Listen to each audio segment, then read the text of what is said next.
Hello, Igor. Today, Hello, Vinny.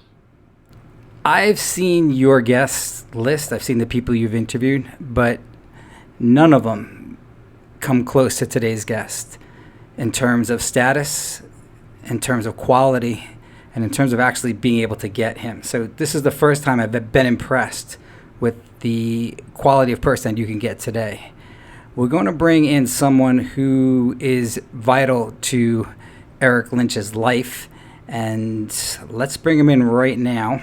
So glad I could impress you finally. Welcome to the show, Jon Johnson. How you doing, buddy? Good, thank you. Jon, as we know in the Eric the Actor universe, was Eric's friend, his handler, and he was there with him right to the very end. And Jon has by far the most information about Eric. All we really have is what we heard on the show. Shuli actually spent time with Eric and Jon behind the scenes, but there is nobody on this earth, probably more than even Eric's parents, that have greater exposure to Eric than Jon. So I appreciate you taking the time to do this with us. And we're going to bring in Jon a few times. Today we're just going to focus on how they met and move all the way up to the Fringe episode where really we get to meet Jon on the Stern Show. Vinny, can I just say this? I think it's important to state that, when Jan started taking care of Eric, this was years and years before Eric was ever anything on the radio, anything where anyone knew him. Jan was, he's just a good guy and a good soul, and he's been Eric's best friend since they met. And so if for those of you who think, oh, Eric gets on the radio and Jan suddenly walks in and says, I want to help you, not the case. He was with him before he became a superstar. So go ahead, Vinny. Sorry. Part of the interviewing process is to getting that information out of the person you're speaking with. But if you want to give us more information about Jan, we could probably cut him off now. No, that's fine. You can go ahead with your cunty tone. After you. Jan, where did you grow up? I grew up in a small town called Rodell, California. So there was some controversy with where Eric lives. Sometimes he would say Sacramento. You're saying Rodell. I spelled it R-O-D-E-O? It's spelled like rodeo, but it's pronounced Rodell, like Rodell Drive. Okay, so there's some information. I never heard of Rodell Drive. I heard Rodeo Drive. What about you, Shuli? Well, I just go by everything you know, Vin. So if you haven't heard it, neither have I. Okay. So there comes a time when you first meet Eric. What year in school were you when that occurred? 7th grade. What was your first impression when you first laid eyes on him? He was cool. Not like what he is on the show. Julie did mention that you were friends with Eric before the show. When did you first start listening to Howard? I started listening to Howard in 1996. And when did you first meet Eric, approximately? I met Eric in 1988 or 89. There came a time when you actually lived with Eric, as we know, and then you became his caretaker. Approximately how many years after high school did you start to become his caretaker? 10 years after I graduated. So tell us how that works, relating to whether you get paid or not, or if the state pays you or something else. In California, it's called IHSS, independent. I can't even think of what it's called.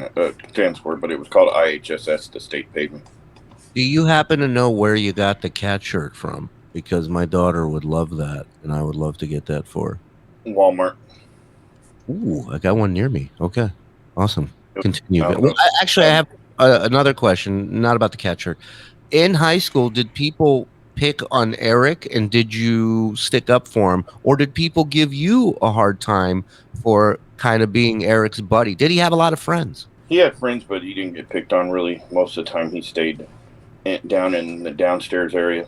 But people would talk shit to me. Really? What would they say to you? Just call me handler boy and all this type of stuff. It was mostly one dude. Is he Right. burning it? Is he burning in hell right now? Nah, I mean, what does he mean, handler boy? I don't know. The guy was an asshole. I had problems with him since when I was in middle school, or maybe even elementary. And did you meet Eric's family in high school and stuff, and you would go over to his house, or that came later on? Junior high. Okay, so in high school, that's when I started helping him a lot. His parents would go somewhere for a night, and I'd stay with them, or they were going out to dinner and a movie. I'd go over and help them. Eric said he went to Jon'S Sweat High School. Is that right? Yes. And that's where you went? Yeah. Now, he had claimed during I went to 2 high schools, actually. I pretty much got told to leave John Sweat and went to another one afterwards. Wait, what was that? I went to 2 different high schools. I went to John Sweat, and then I had to go to their continuation school afterwards. Okay. They told you to leave? Yeah, because I beat up a teacher with a desk for calling me retarded. Well, I mean, I hear both sides of the story there. I got you.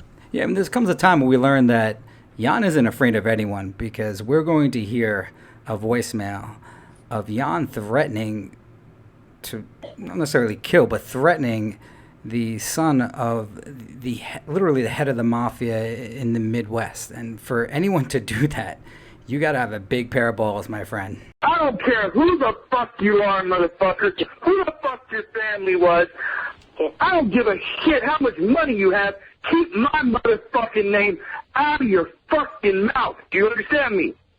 It has nothing to do with me being jealous about Eric getting this goddamn job. What do I have to be jealous about, bitch? It has to deal with you coming up with stupid-ass last-minute travel plans and fucking up everything always. Always when it comes to you, it's last fucking minute. And I'm not going to give some fucking website my social security number and bullshit saying that they'll order my birth certificate and it's all done over the website. Fuck that. We're not that fucking stupid. I understand more than you, obviously. You know how long it takes something. And have more common sense about internet fucking sites and say they can rush shit. So fuck you. Oh, well, boy. I got to tell you something. I would never mess with this guy, Jon. Woo. Hey, is he a big guy, Eric? Is he a tough guy? He's a little bit under 6 feet, but I wouldn't fuck with this guy. I mean, Johnny, Johnny's dad was the head of the mafia, and I know Johnny, everyone says Johnny's not in the mafia and stuff. I'm not exactly 100% sure Johnny ain't in the mafia. I'm not going to check. Yeah, I'm sure he still has some pen pals. I'll tell you what, I wouldn't pick up the phone and call Johnny like that unless I was a real Jon fucking tough guy. would. Jon's the man. It's not necessarily a joke. I mean, we know that Johnny was a nice character on the show, but there's no doubt in anyone's mind that he was heavily connected to the mafia. Oh, those family ties were strong, my friend, and the roots run deep. There's a lot of history to the Frado name. Mm-hmm. Yeah, and that never fazed you at all? No. And you knew that when you were making those threats to him? Yep. Been to his house plenty of times. Okay. I should say his suite. Not to bring it back to the shirt again, but real man is not afraid to wear a shirt like that, and certainly not afraid of Johnny Frado Jr. Yeah, I don't know what Shuli's talking. I love that shirt, Jon. I love it too. I'm complimenting it. Don't get it. Don't jump on my compliment train. I started it. I want to buy it. No, and it fits great too, and it looks great. So I don't know. Just want to make that clear for the record. All right, Miss Jon. So your name is Jon Johnson. What nationality is that? It's actually pronounced Jon Johnson, but it's Danish. Danish. Okay.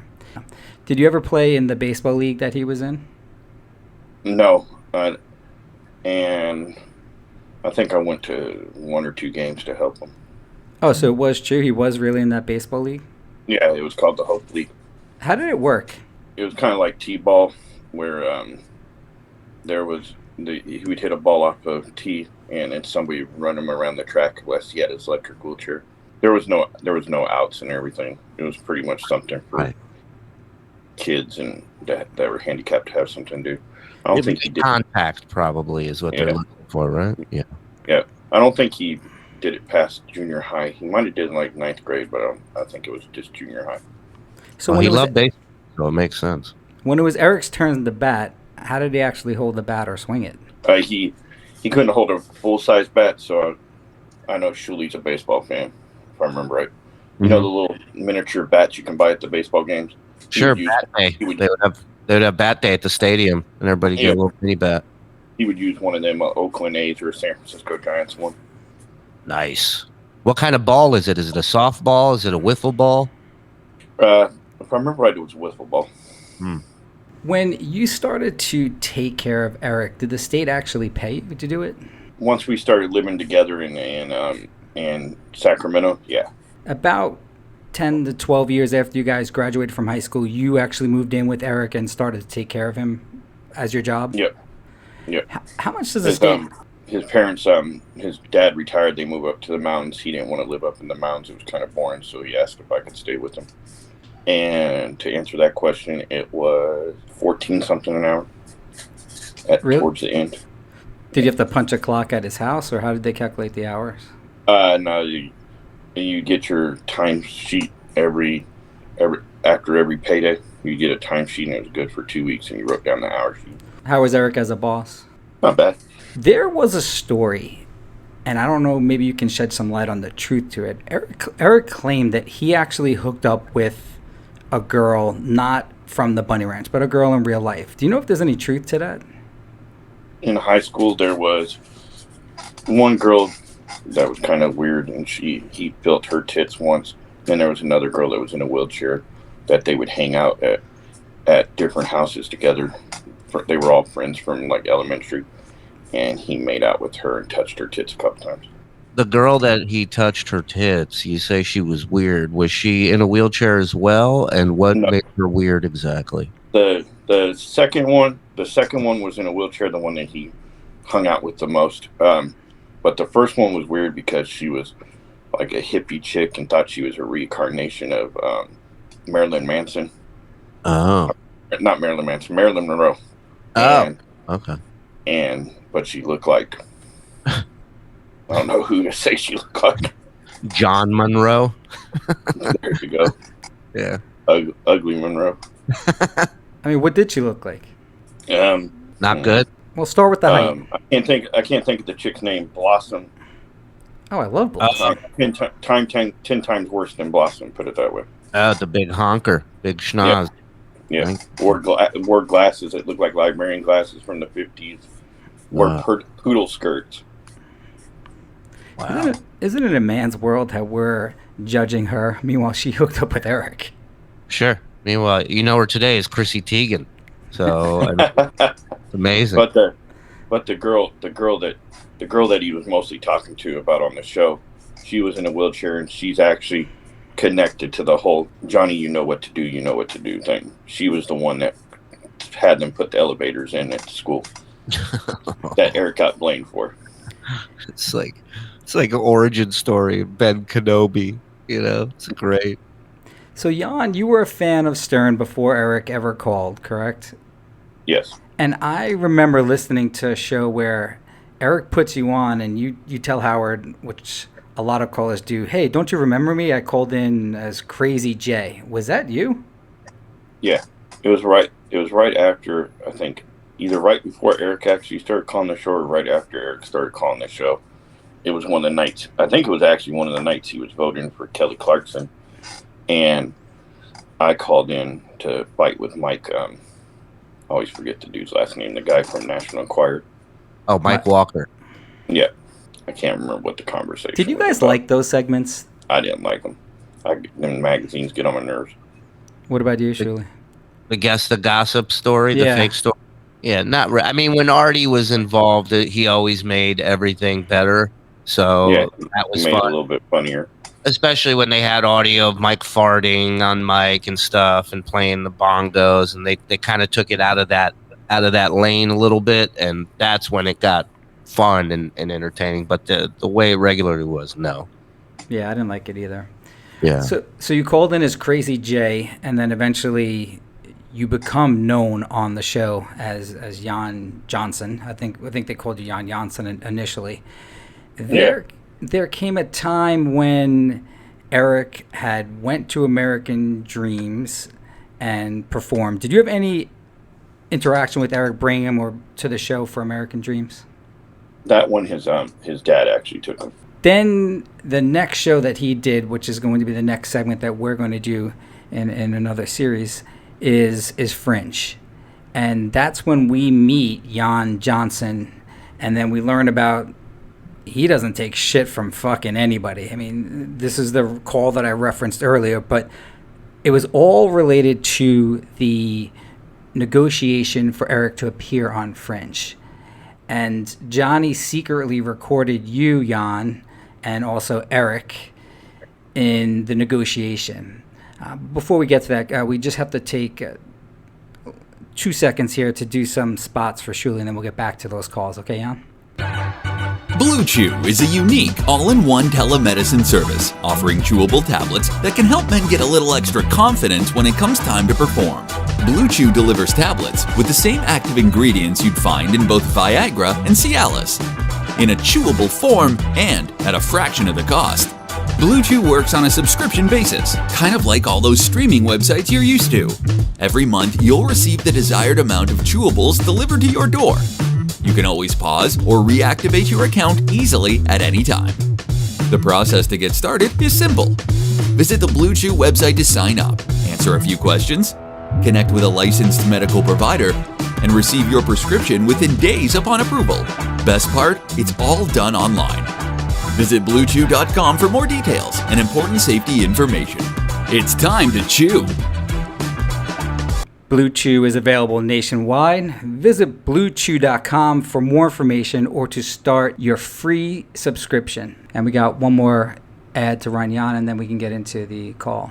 Getting your passport in a hurry is even more tricky. Express Passport offers expedited passport service, so you can get your passport ready in days instead of weeks. Follow these 3 easy steps to receive your passport quickly and easily. Step 1. Sign up by selecting which passport you are applying for and how quickly you need it. Step 2. Once you receive your welcome email, a checklist is provided to help you prepare and review your documents. Step 3. Ship your documents overnight along with your passport photos using the shipping label we email you.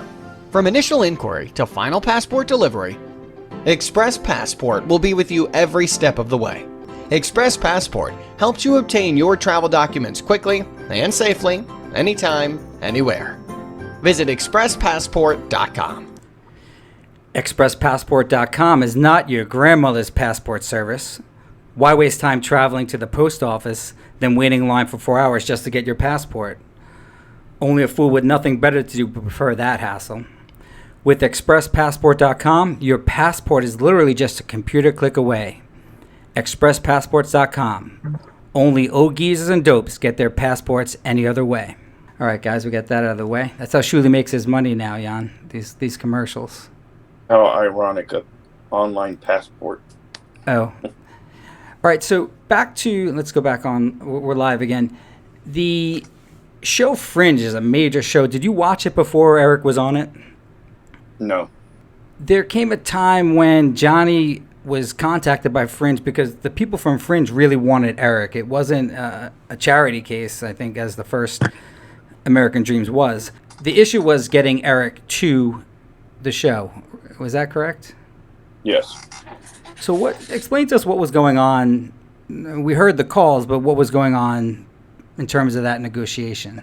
Well, the major things that Johnny refused to pay attention to was the time it took to get the passport and the time it took to request a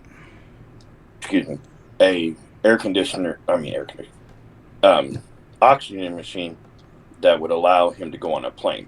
He had to have a 2 week no earlier than 2 weeks to request it, and then they had to bring it to the house a day before he traveled. Well, Eric had a perception by a lot of people that he was difficult and there was always an issue and it was never smooth sailing.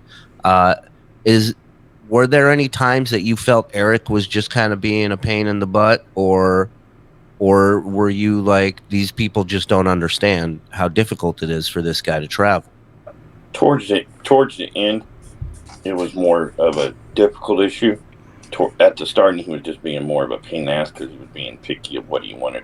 So everybody took that as being just a pain in the ass and being over picky. Right. He knew what he wanted to do, and he didn't want to become a typecast character, I think is what they call it. There have been a few instances throughout the history of the show where a bit is going one way and then Howard completely turns on the person. Specifically, there was a time when Stuttering John went through a huge hassle to prank Grillo. He actually hired some of his friends to do a fake audition for a show, and Grillo actually went to the show. He auditioned for the show. This was all fake. Now, John never played the entire audio for Howard. So John marches in that morning and he is just the champ. He's in all his glory, and it seems like this is going to be the greatest thing ever, and they're praising John. Literally within 30 minutes, they realize John fucked it up by not really doing anything funny, having Grillo do anything funny, and everything turned on John. Here, Jon, when we first meet you, you are getting bashed by Robin, you're getting sort of bashed by Howard, but mainly Robin is really ripping into you. And then there comes this turning point as we listen. Literally, she's giving a story, an example of why you're an asshole for this. And she's telling a story, a life story, and she immediately changes and realizes you were the only sane one in that group out of Johnny, out of Eric, and anyone else involved in negotiation. So we're going to listen to that call, which involves basically Johnny recording you. And let's see your reaction to it. The main point of the argument is, or the disagreement is, Eric and Jon feel... Jon being Eric's traveling companion. They need a passport, okay, to get over there. And Johnny's saying, the film company is letting... they're able to get it done faster to get you over there. But the way that they can do it, like Eric and Jon are nervous about, like someone's going to steal their identity or something weird. Yeah. So so they want to do it, in a certain amount of time. Oh. I mean, don't you see this as some way to have fun? I don't see the fun. You know what, Eric? I'm done with it. Call your dad tonight. He has a passport already, so all he has to worry about is yours. So, Jon, that's you in the background, right? Yeah. Okay. Go with your dad, because I don't want anything to do with it if he has. What's he saying? He's saying he doesn't want to be a part of this anymore. I have to get my dad to go with me now. And just let him know, nothing more in L.A. with him, because I'm not taking. You just screwed yourself of having me come down there anymore, because Jon doesn't can I ask you a question? How did I screw myself? Hold on. Acting towards Jon. Jon, the way how did I screw? Tell Jon. I know a few people. Hold on. I know a few people that are more important than you and Jon. Okay? I don't make anything off of you and Jon. You and Jon make money off of me. I don't make any money off of you. And you guys cost me money, and you're too much fucking trouble. What the fuck are you talking about? You're the motherfucker that told me last week, get me work. Help me. I need a good agent. Remember? And tell him to shut the fuck up. He's a fucking retard. You know what? Because he's fucking you out of a good, nice future. You're not letting me explain. Go ahead. Because you keep accusing him of being the stoppage towards this whole thing. I'm not accusing him. I'm saying he's making it hard by putting it in your head that you can't get a passport. And he has been doing that. And he's manipulating you. Okay? Whether you believe it or whether you don't, it's true. He's manipulating you. You can get a passport within 24 hours. Having a passport is not the issue. The issue is, do you want to do Fringe or don't you want to do Fringe? Yes or no? That's it. That's all the whole issue. At this point, no. Wow. Are you sure?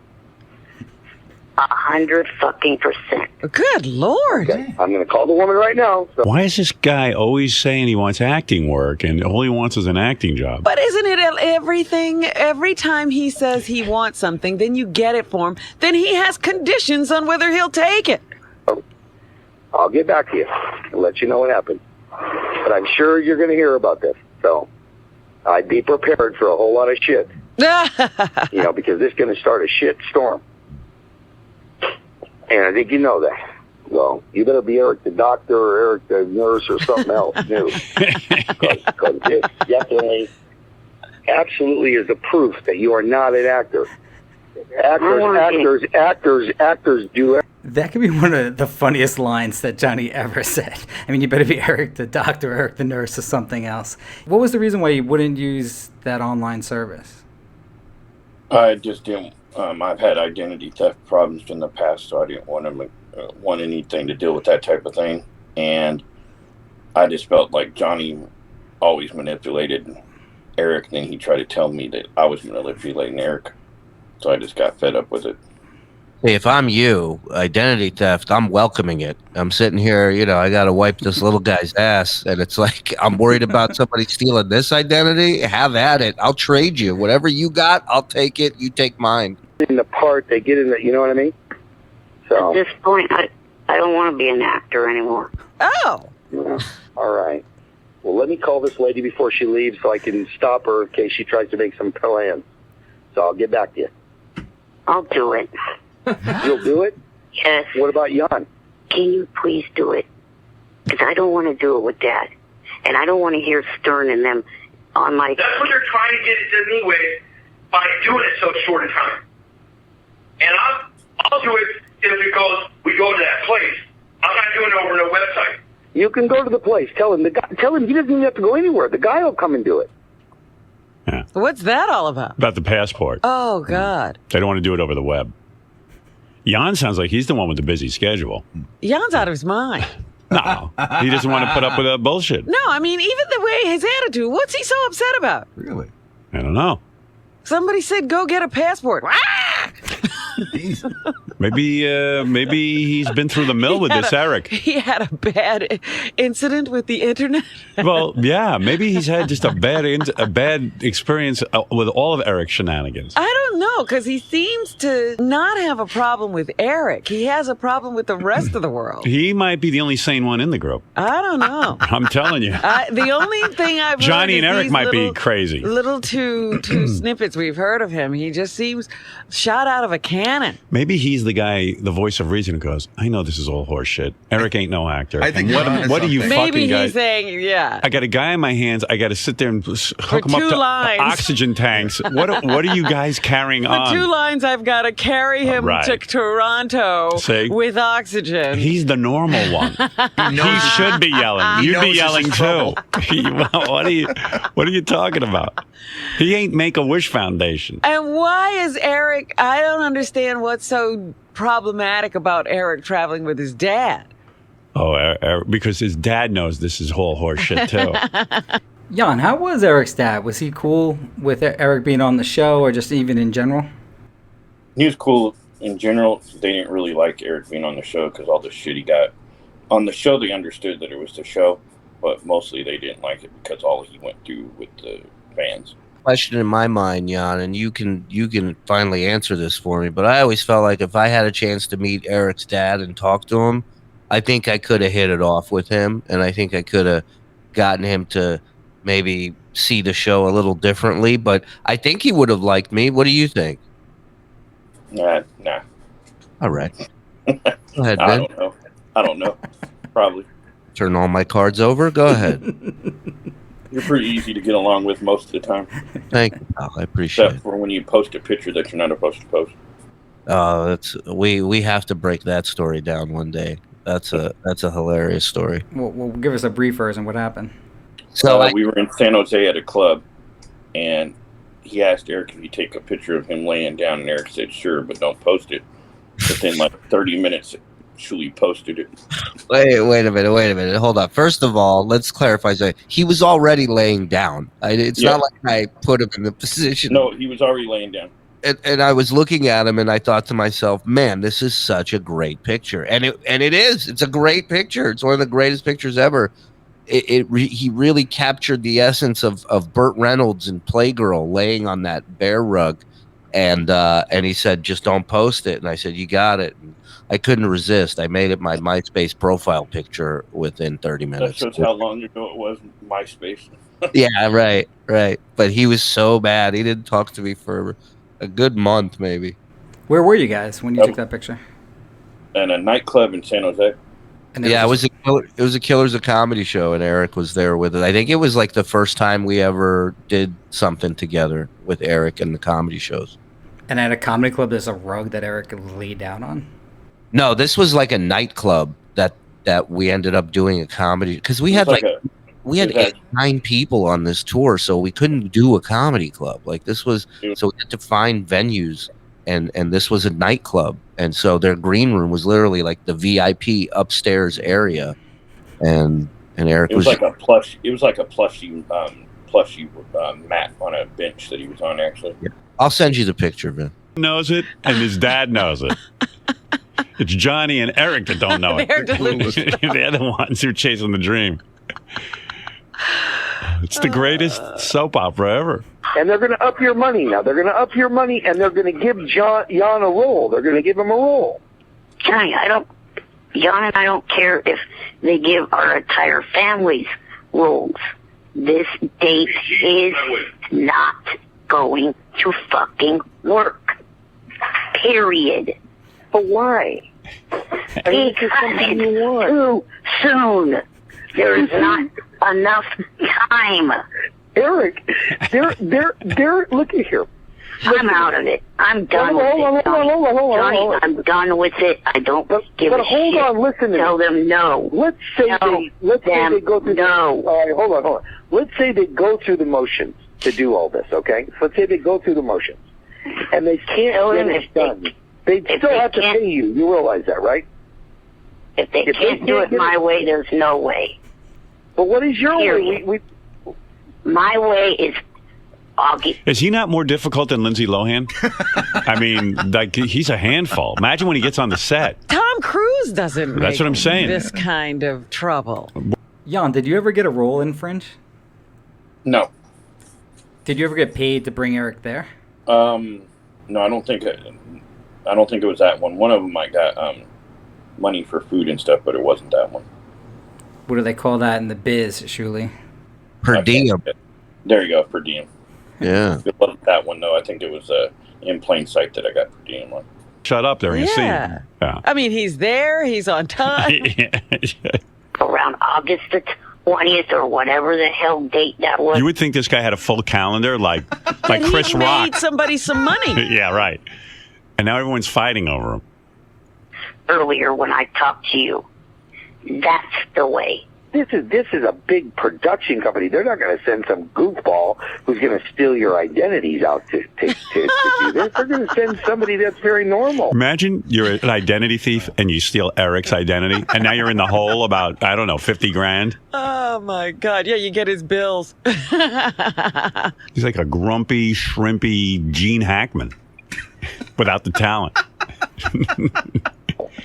You know, I mean, don't you guys are missing a huge opportunity. This is a big opportunity. They really want you. I mean, God, it should make you feel good that they really want you this badly, that they would go out of their way to get you. I mean, they must really want you badly. If they want me that damn badly, they will play it my way or no way. Man. You know what? And ultimately, he does want to do it. Right. Oh, yeah. Because the moment it seems to be going away, he's like, okay, I'll do it. Yeah, I'm telling you, the only sane one in that group is that kid, Jon. He knows it's all horseshit. And he's got to have to deal with Eric and moving him. Yeah, this is a big deal. Yeah. 4 lines. He's the one who's going to do all the work. He's the guy who should be getting paid, not Eric. He's getting a role. He deserves a series for that job. Trust me. But he finally got some acting work, and like so many people, their dream finally comes true, and then they back out. Right. Can I relate? I mean, my first radio job, I got the job, and I backed out. Yeah, the offer of a first radio job, I tried to turn it down. Yep. See, we can all relate to Eric. Yeah, this is Jon. I don't know much about him, but let's say he's been living with Eric. I think he knew him in high school. Think about how dark this kid's life is, having to He's the star. Every need, and how many times has Eric said thank you to him or done anything? Well, you're absolutely right. The guy who you really got to follow, the unsung hero, the guy who's freaking out in the back is Jon, because he actually has to really work. He ain't going to be acting. He's got to sit there and move Eric, who is a big pain in the ass. He's got tons of medical problems. He's got to go do all this shit and get the passports and do everything. Wait a minute. Johnny makes a point. Right. When he says, Don't you see this as fun? Most of the time you're sitting in that house. Yeah, well, yes. Even Jon is sitting in that house with Eric. Isn't this is like that day at the amusement park. Isn't this is a fun There's no, thing. not for Jon. Once I was in the hospital and I had this kid who was paralyzed from the neck down. Right. And Jon is right.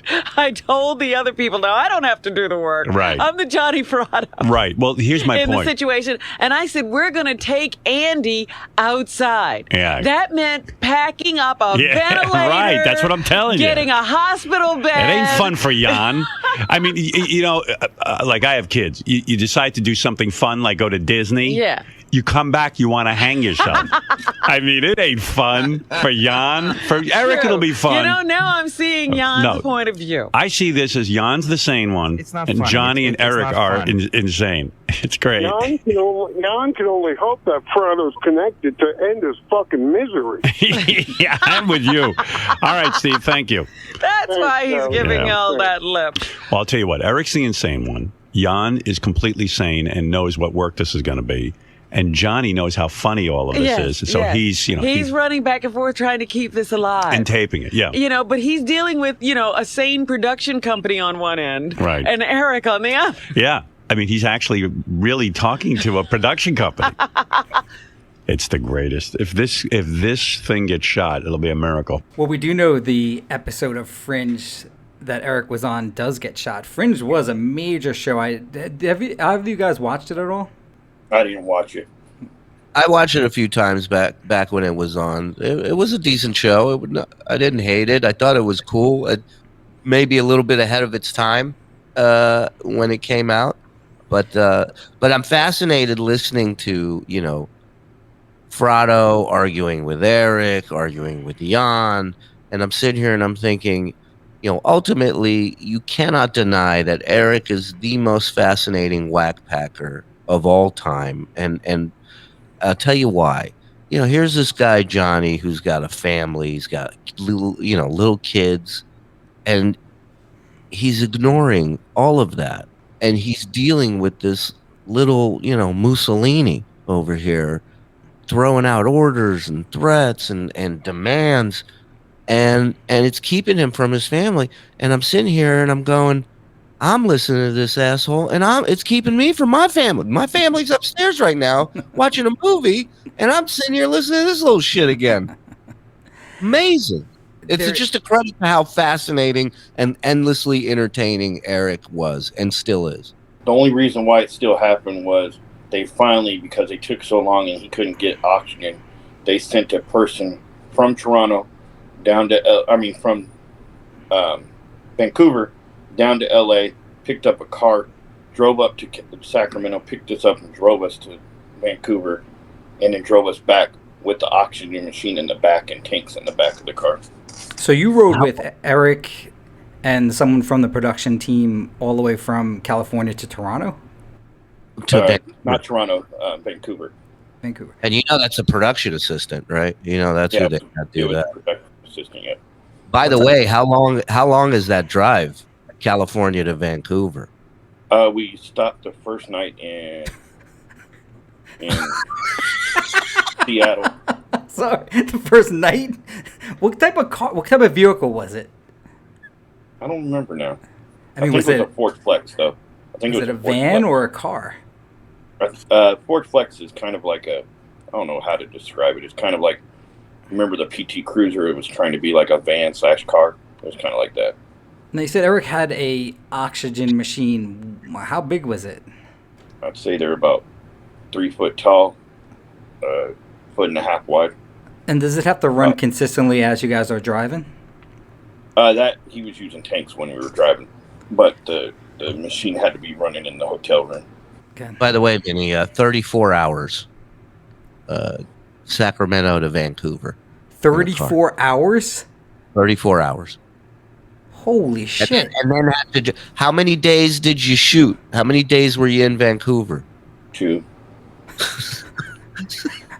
Wait, drove 34 hours, 2 days work, and back another 34 hours.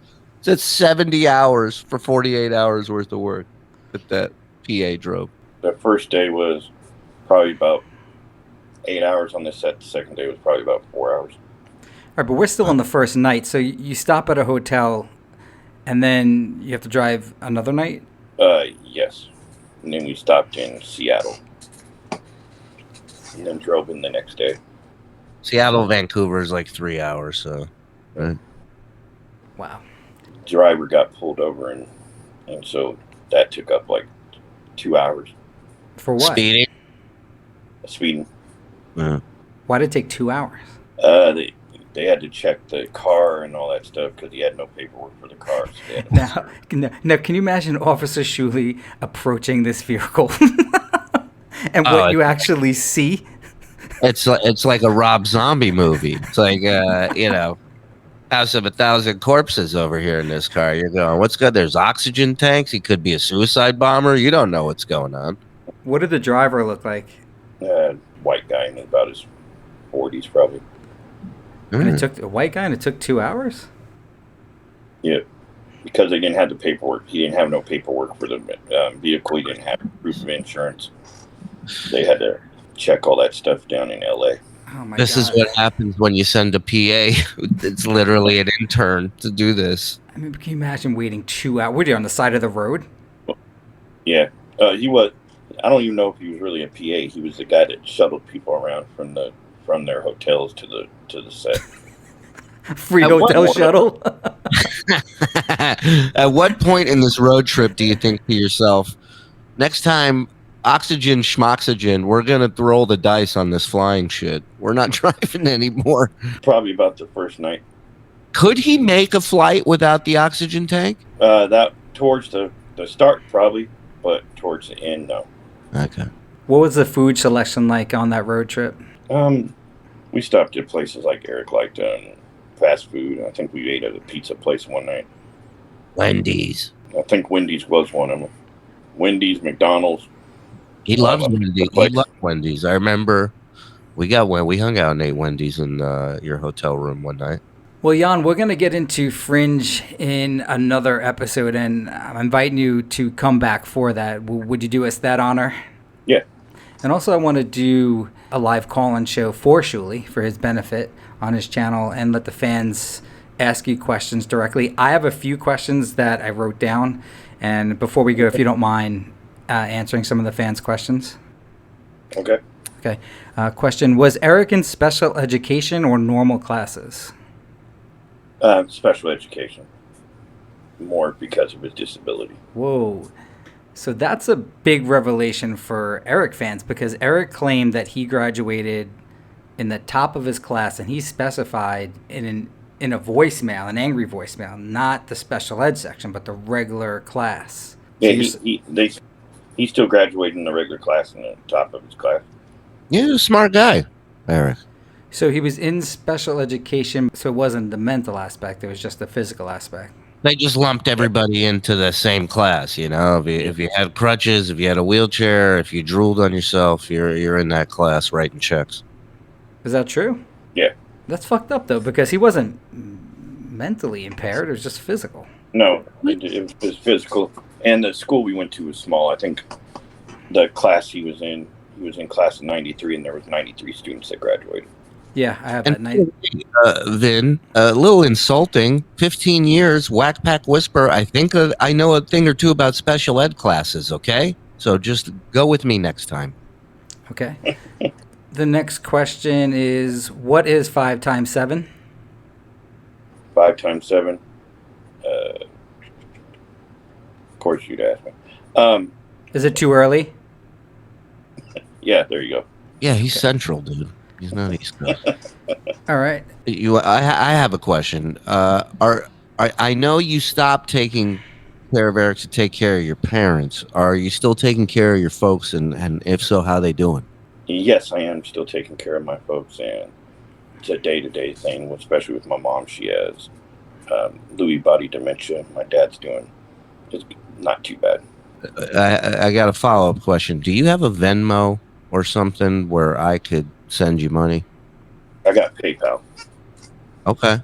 What We need to set Jon up with his cameo, and I think that'll be one way for the fans really to give back, because there are so many fans that literally go to sleep with you every night. Not necessarily you, but you come into the segments throughout, obviously, the history of the show. So I think there's plenty of people that would love to support you. I mean, you're not going to get much from Shuli, obviously, but like the fans that have money will probably help you. All right, I'm not liquid right now, dude, but when I am, I got you, dog. But I know some people, and I want to get you some Skrilla and help a brother out. Next question. I heard the Eric the Actor Mafia Hit was made up by Johnny. Is that true? Yes. So this was a very controversial thing. I knew the answer to that question, but for years I believed that Eric actually put a hit out on Jerry, Jerry was the man who allegedly, he did call up and say that the ramps at Jon'S Sweat were put in because of Eric. I believed it. I remember listening to it. I think the night my daughter was born, I'm listening to that segment and telling my wife, who's about to give birth, about it. She couldn't care less. I spoke to Johnny about this. He said that he was going on a show called Identity that he just appeared on, and he wanted to figure out a way to get Eric on the show so he can promote that show. Were there times, Jon, I'm sure that you heard other schemes that Johnny and Eric were coming up with to pitch something? Yes. Constantly? And what is your opinion on tell us about what you know about the Mafia Hit. We were all sitting there after that call, and Johnny was telling Eric that they had to come up with something, and Eric said, what if I call you to do a hit? And Johnny thought it was funny and said, run with it. Genius. It was hilarious, but obviously the fact that it's not true obviously knocks it down in terms of my favorite bits with Eric. But yeah, still, but you love grabbing people's ankles and pulling them right down with you, don't you, Vin? You had to get it out there. I bet you loved that show where they revealed how they did magic tricks. I bet you watched that every week it came on. And I bet you're the guy who's like, sometimes you just gotta let magic be magic, dude, instead of being a know-it-all. There's one more bit that people ask me always if it was real. What's that? The Eric stealing Johnny's credit card. And I think if that was real, Eric would have died long before he actually died. Eric would have at least been in jail. Yeah. No, I don't think Prado would have gotten the authorities involved. Those guys handle things differently. Question, tell us a story about Eric at the Bunny Ranch. I guess I can tell a story about on our way up there. Sure. Okay.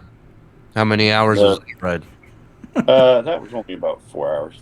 Oh, okay. On the way there, the first time, we had a fucking weird limo driver, and he couldn't drive with the shit. He was swerving all over the road.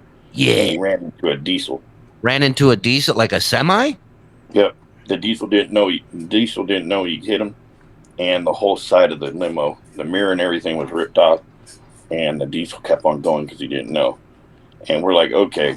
We asked him to pull over and call for another driver, and Dennis asked Eric if we can just deal with it till we get there, and Dennis deal with him, and Dennis fired him when we got there. Hey, the guy that almost killed you, just let him get you here, and I'll take care of it when you get here. Mm-hmm. I love Dennis. Wow, my limo driver to the Bunny Ranch was bad. Wow. Yeah, free pussy. He's driving them to free. Eric didn't pay anything for anything, right? Mm-hmm.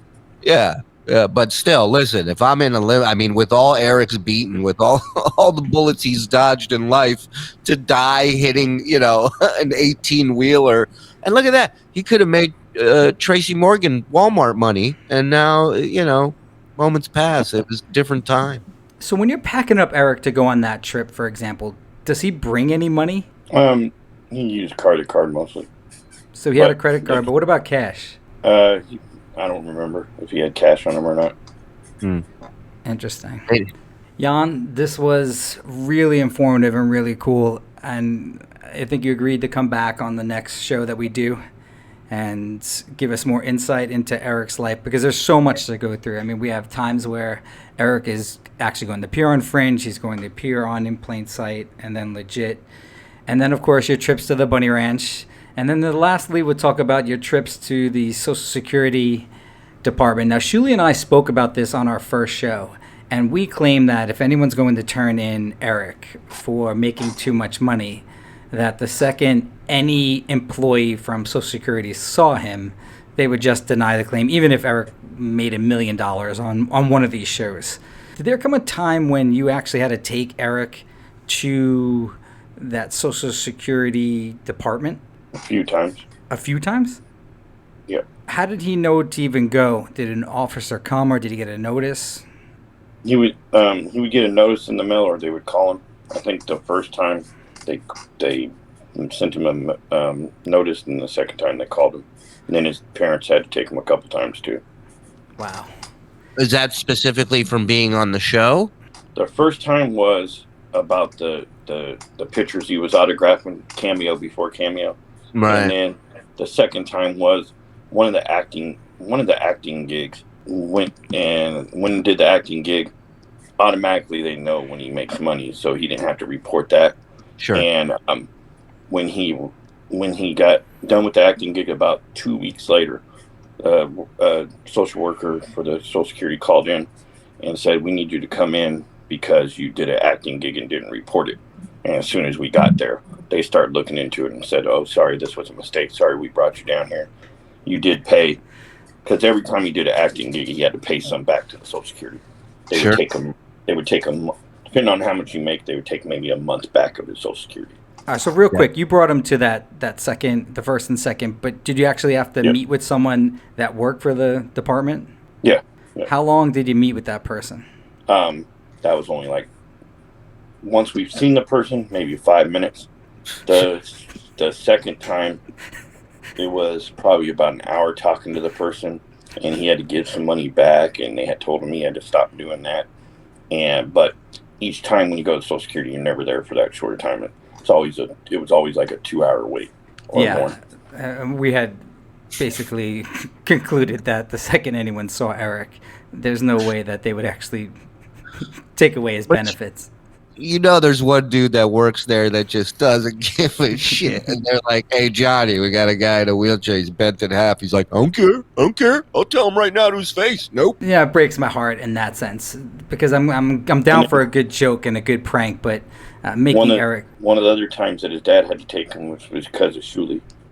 What did I do? It was the Killers comedy. Somebody called in and said Eric made a bunch of money by doing comedy shows. And Eric, no, I get my hotel paid for and travel fees paid for. Couldn't he just have shown he should have just played an audio of the show or just showed the crowd. There's no big money flowing around there, most likely, right? No, actually, those days we were selling a lot of tickets. The problem was Levy was in charge of all the funds, so that's why Eric didn't make any money.